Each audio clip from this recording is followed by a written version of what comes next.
CPM party കോൺഗ്രസിൽ നിന്ന് London മലയാളിയായ രാജേഷ് കൃഷ്ണയെ ഒഴിവാക്കിയതിൽ പ്രതികരണവുമായി ഇളമരം കരീം. രാജേഷ് കൃഷ്ണയെ ഒഴിവാക്കിയതിന് ലണ്ടനിൽ നിന്നുള്ള പരാതിയാണ് കാരണം. PB ആണ് തീരുമാനമെടുത്തതെന്നും ഇളമരം കരീം. PB ആണത് പരിശോധിച്ചത്. അത് ലണ്ടനിലുള്ള പാർട്ടി ഘടകമാണ്. CPIM-ന് നേരത്തെയും അവിടെ നിന്നുള്ള പ്രതിനിധികൾ പങ്കെടുക്കാറുണ്ട്. ഇപ്പോൾ ഒരു പ്രതിനിധി പങ്കെടുക്കുന്നുണ്ട്. അപ്പോൾ അവിടുന്ന് അവർ എലക്ട് ചെയ്തു, അയച്ചു, പ്രതിനിധി ലിസ്റ്റിലുണ്ടായിരുന്നു. പിന്നീട് അവിടുന്ന് തന്നെ ചില പരാതികൾ വന്നപ്പോൾ ആ പരാതി പരിശോധിച്ച് തർക്കമുള്ളതെങ്കിൽ മാറ്റിവെക്കാം എന്ന നിലയിലെടുത്തു. അത്രയേ ഉള്ളൂ.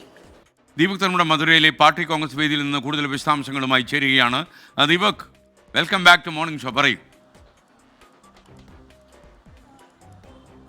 SKN UK-യിൽ നിന്നും 2 പ്രതിനിധികളാണ് പാർട്ടി കോൺഗ്രസിലേക്ക് തെരഞ്ഞെടുത്ത് അയച്ചത്. അതായത് ഇന്ത്യയിലെ കമ്മ്യൂണിസ്റ്റ് പാർട്ടിയുടെ ഘടകങ്ങളായി അവിടെ മറ്റു പേരുകളിലാണ് പ്രവർത്തിക്കുന്നത്. അങ്ങനെ അഫിലിയേറ്റ് ചെയ്യപ്പെട്ട ആ സംഘടനയുടെ ഭാഗമായി പാർട്ടി അംഗങ്ങളിൽ നിന്നും 2 പേരെ തെരഞ്ഞെടുത്ത് അയക്കുന്നു. അതിലൊരാളായിരുന്നു രാജേഷ് കൃഷ്ണ. പക്ഷേ രാജേഷ് കൃഷ്ണ ഇവിടെ പ്രതിനിധിയായി എത്തി, പക്ഷേ അദ്ദേഹത്തെ മടക്കി അയച്ചു. അതിന് കാരണമായത് UK-യിൽ നിന്നും തന്നെ വന്ന പരാതിയാണ് എന്നാണ് ഇപ്പോൾ ഇളമരം കരീം വ്യക്തമാക്കിയത്.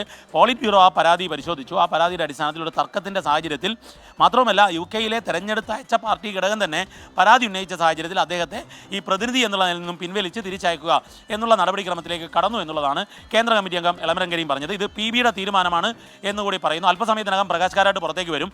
അദ്ദേഹമാണ് ഇതിൽ കൂടുതൽ ഒരു വ്യക്തത വരുത്തേണ്ടത്. കാരണം PB എടുത്ത തീരുമാനമായതുകൊണ്ട് മറ്റ് PB അംഗങ്ങൾ ആരും തന്നെ ഈ വിഷയത്തെക്കുറിച്ച് ഇതുവരെ പ്രതികരിച്ചിട്ടുമില്ല. SKN.